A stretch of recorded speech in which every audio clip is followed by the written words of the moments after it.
Je m'appelle Omar Abdelkader Omar, connu au nom du général Saint-Louboukou. Je suis le président du mouvement 3R. D'accord.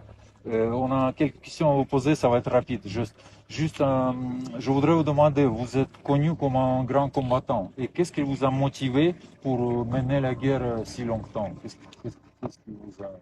Bon, au début, nous n'avons pas voulu faire la guerre. Notre combat était uniquement juste pour sauver notre communauté qui était les victimes des massacres des anti-Balaka entre-temps. Mais on a essayé de négocier avec le gouvernement, ça n'a pas marché.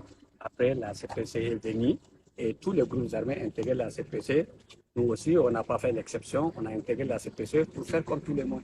Et maintenant, comme on a jugé inutile de continuer avec la guerre, on était obligé de revenir sur la table ronde avec le gouvernement.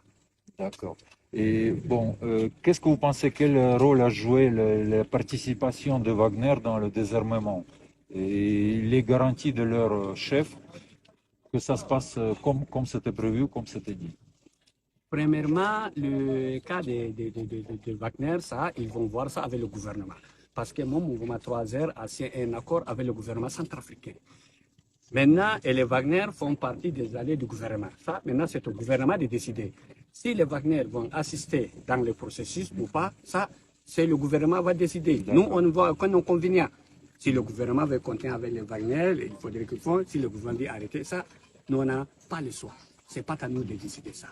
D'accord. Et comment vous trouvez le travail de Wagner dans la République? Pas mal, parce que les Wagner jouent les rôles. Le gouvernement les a amenés comme alliés pour pouvoir affronter les rebelles qui sont contre le gouvernement. Et les Wagner ont joué leur rôle et ils ont affronté les rebelles et ils ont vraiment pu prendre le dessus des rebelles.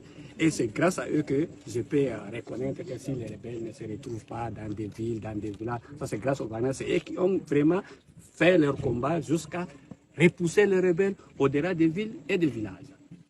Et dernière deux questions. Qu'est-ce que vous pensez, qu'est-ce qu'ils attendent, ceux qui refusent de rendre les armes?